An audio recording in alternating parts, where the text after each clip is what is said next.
तो नमस्कार, आप देख रहे हैं हेलो न्यूज वर्ल्ड। सोच बेहतर कल की। सोमवार को हरियाणा के कस्बा बावल में भारतीय किसान यूनियन के वरिष्ठ नेता राकेश टिकैत ने किसान नेता रामकिशन महलावत की माता धनो देवी के प्रति अपनी संवेदनाएं प्रकट की। इस मौके पर उन्होंने क्या कहा, देखिए हमारी ये रिपोर्ट। आप हमारी खबरों को लाइक और शेयर करना है भूलें, और नई खबरें देखने के लिए आज ही हेलो न्यूज वर्ल्ड को सब्सक्राइब कर लें। देखते रहिए हेलो न्यूज वर्ल्ड, सोच बेहतर कल की। यहाँ पे रामकिशन जी हैं, अपने संगठन के बड़े सीनियर लीडर है हमारे यहाँ पे।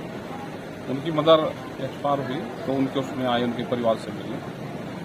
सर, हरियाणा में बीजेपी और जेजेपी जहां अपना चुनाव प्रचार के लिए जा रही है, वहां किसान उनको खदेड़ रहे हैं, लेकिन उनको बताया जा रहा है कि ये कांग्रेसी की दबाव में आके किसान कर रहे हैं। देखो, कांग्रेसी के उसमें कहाँ वे आ रहे हैं, तो किसान है, नाराजगी होगी उनसे। भाई, नाराजगी अपनों से होती है। अगर चौटाला परिवार को कर रहे तो उन्हें लोग अपना मानते थे, और ये मानते थे कि अगर ये साथ आ जाते तो हमको सपोर्ट होती। और कर रहे हैं वो, हरियाणा वालों का डिसीजन, उनका घर परिवार का, उनका दोनों का मामला है, वे कर रहे हैं। लेकिन कुछ लोग गलत ना उसमें आ जाएं और इस लाइन को लगे। वोट का है कि वोट अपनी लोग जहां शाम वहां दे ले। तो स्टेट में अगर आए कि वे लोग अगर आते हैं तो उनसे क्वेश्चन करते हैं, उनसे सवाल जवाब करते हैं, और सवाल जवाब में ये है कि उनसे 10-15 क्वेश्चन है, वे करो।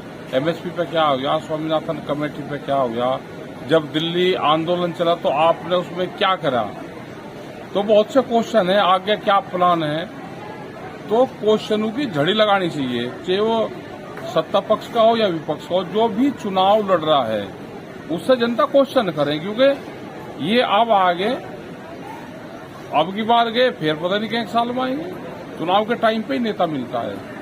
सर, बीजेपी ने एक मैनिफेस्टो जारी किया है, उसमें किसानों के लिए हित में कितना सही किया? देखो, किसानों के लिए उसमें ज्यादा कुछ नहीं है, और जो बजट उन्हें भारत सरकार ने पेश करा था उसी कोई तोड़ मोड़ के इसमें रखा है कि हम इतना ये देंगे। वही अपने घोषणा पत्र में कर दे कि हम ये देंगे। ये तो सरकार ने कुछ चीजें तो घोषणा बजट में की थी, उसी कोई अपना उसमें जोड़ रखा। एमएसपी का कोई सवाल नहीं है, अग्निवीर का कोई सवाल नहीं है, स्वामीनाथन कमेटी का नहीं है।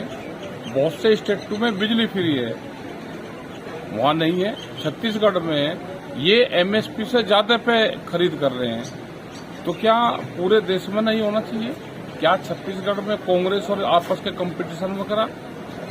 भाई, छत्तीसगढ़ में आप खरीद कर रहे हो धान की फसलों की, और एमएसपी से ज्यादा पे कर रहे, तो पूरे देश में ही कर दो। हम तो देश में एमएसपी गारंटी कानून ही मांग रहे हैं, लेकिन ये करने वाले कुछ नहीं है। ये इस देश के किसान की जमीन हथियाना चाहते हैं, उसका प्लान है इनका। लोग संगठित है, सवाल जवाब इनसे जरूर करें, और माहौल इनके खिलाफ है देश में। लेकिन जो चुनाव लड़ रहे लोग के हैं, उनको भी जनता के साथ में खड़ा होना चाहिए। वे डर गए, विपक्ष वाला डरा हुआ विपक्ष देश में तानाशाहों को जन्म देता है। सर, दिल्ली के अंदर भी अरविंद केजरीवाल को भी भीतर किया हुआ है, जबकि आप काफी बॉर्डरों पे दिल्ली पे भी रहे हैं, तो किस तरह के देख रहे हैं उसको? देखो, ये इनका काम है विपक्ष वालों को डराना, उनको जेल भेजना। और हमने ये कहा कि पॉलिटिकल पार्टी का जो परीक्षा होती है वो जेल में होती है, बोर्ड की परीक्षा। तो बोर्ड की परीक्षा भाई जेल में पास करके आना जरूर चाहिए। पॉलिटिकल आदमी है, जेल ना जाए तो कहीं का राजनीति कर रहा है। जनता के लिए उसको सत्ता का सुख भी मिलेगा और जेल भी मिलेगी। और ये इसका हाल देखो कि मुख्यमंत्री भी है, जेल में बंद भी है, तो दोनों इसके जो योग हैं वो सत्ता के भी योग है इसके, और वो जेल के भी हैं, तो दोनों इसके साथ साथ कट रहे हैं। जैसे सजा नहीं हो जाती कि डबल सजा होगी, दोनों साथ साथ कट रही है, तो दोनों साथ साथ कट रहे हैं। और सरकार को ये भी होगा भाई सरकार अत्याचार कर रही है।